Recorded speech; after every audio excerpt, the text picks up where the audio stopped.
नमस्कार दोस्तों, स्वागत है आज की इस वीडियो में। दोस्तों आज की इस वीडियो में बात करेंगे मेरे एक व्यूअर्स हैं जिनके कुछ सवाल हैं। आज की वीडियो में उनके सवालों का जवाब दूँ।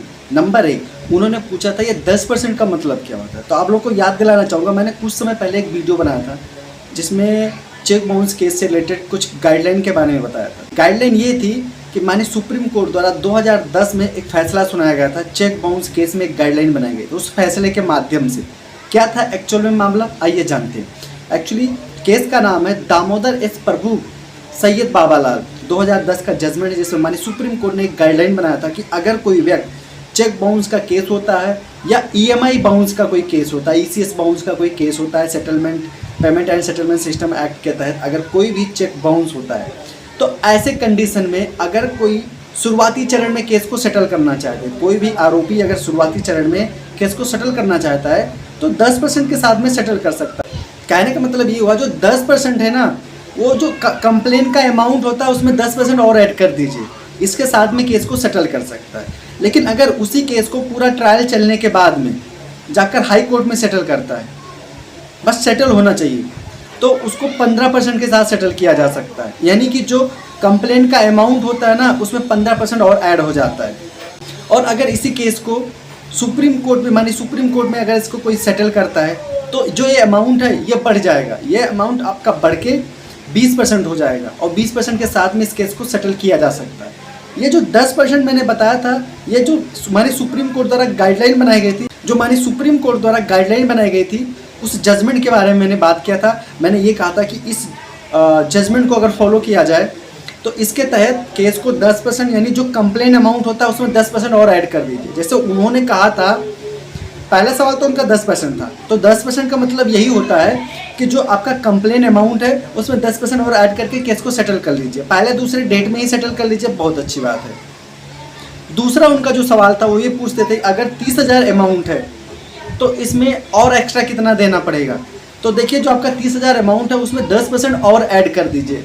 अमाउंट का मतलब आपने जो लोन लिया था वो नहीं, अमाउंट का मतलब वो हो गया जो आपका कंप्लेन अमाउंट है। यानी पार्टी ने, जो आपकी दूसरी पार्टी है जिन्होंने आपके ऊपर कंप्लेन किया है, उन्होंने जो कंप्लेन अमाउंट डाला है उसमें 10% ऐड होना चाहिए। उसके बाद में उन्होंने तीसरा सवाल जो पूछा था ये कहा था कि अगर हम शुरुआती चरण में केस को सेटल कर रहे हैं और पार्टी से बात करने की कोशिश करते हैं कि सेटल करना है हमें केस, और पार्टी नहीं मानती है, तो देखिए आप लोग को बताना चाहूँगा इस सवाल का जवाब तो पार्टी के पास ही होगा कि वो सेटल करेगी कि नहीं करेगी। लेकिन अगर वो सेटल करती है तो आप सेटल कर लीजिए शुरुआती चरण में, और अगर पार्टी सेटल नहीं करती है तो आप कोर्ट में तो बोल ही सकते हैं कि हम केस को सेटल करना चाहते हैं, लेकिन दूसरी वाली पार्टी अगर नहीं तैयार है तो कोर्ट भी ज़बरदस्ती उससे सेटल नहीं करवा सकता है। तो वो सेटलमेंट होता है जो दोनों पार्टी के आपस में बातचीत से होती है। रही बात अगर पार्टी सेटल नहीं करना चाहती है तो उसके लिए आपको क्या करना होगा। अगर पार्टी सेटल नहीं करना चाहती है तो फिर आपको केस तो लड़ना पड़ेगा। दूसरी बात यह है, हर कोई पार्टी अगर केस फाइल करती है तो उसका जो पर्पस होता है केस फाइल करने का, वो दूसरी पार्टी के पास जमा हुआ पैसा या दिया हुआ पैसे को वापस लेना। अगर कोई पार्टी बिना केस लड़े हुए अगर सेटल करना चाहती है, उसके सामने अगर अपॉर्चुनिटी होगा, तो मेरे हिसाब से वो पार्टी सेटल कर लेगी, वो केस क्यों लड़ेगी। लेकिन हाँ, अगर जो आपका सेटलमेंट सही से नहीं हुआ तो हो सकता है पार्टी आगे लड़े, उस केस को सेटल करने के लिए तैयार ना हो।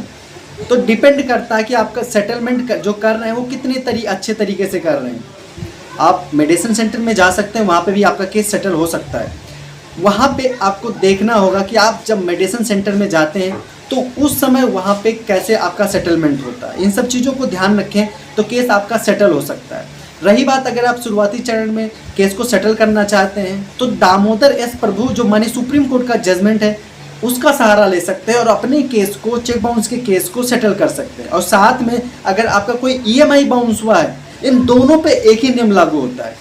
दोनों में ज़्यादा फर्क नहीं है, दोनों जुड़वा बच्चे हैं। यानी चेक बाउंस का केस का जो मामला होता है और जो payment and settlement system act का मामला होता है, थोड़ा सा अंतर होता है, ज़्यादा नहीं होता है। जो चेक बाउंस का मामला होता है उसका जो थोड़ा क्षेत्र है वो विस्तार उसका ज़्यादा है, उसको कई जगहों पे यूज़ किया जाता है। और जो ईएमआई बाउंस वाला मामला होता है यानी payment and settlement system act होता है, उसका दायरा थोड़ा छोटा है। छोटा का मतलब ये हुआ, ये खासतौर पर वहाँ पे लागू होता है जब कोई व्यक्ति कहीं फाइनेंस करवाता है कोई लोन लेता है और जब ईएमआई बाउंस होता है तो ऐसे कंडीशन में ये कानून लागू होता है। लेकिन जो चेक बाउंस केस होता है, अगर आपने किसी को चेक दे दिया तो ये कानून वहीं पे लागू हो जाता है, वहाँ पे लागू होगा। अगर चेक बाउंस होता है तो वहाँ बिल्कुल पक्का लागू होगा। ऐसे कंडीशन में केस लागू होता है, नहीं तो चेक बाउंस का मामला नहीं लागू होता है, नहीं तो चेक बाउंस का मामला नहीं लागू होता। दोस्तों आशा करता हूँ वीडियो अच्छी लगी होगी, आपको कुछ वैल्यू मिला होगा, तो प्लीज़ लाइक करना बिल्कुल मत भूलना। मैं एडवोकेट तुलसीराम सिंह फिर मिलूंगा ऐसे लीगल टॉपिक अपडेट लेकर। तब तक के लिए आप सभी लोगों को बहुत बहुत धन्यवाद।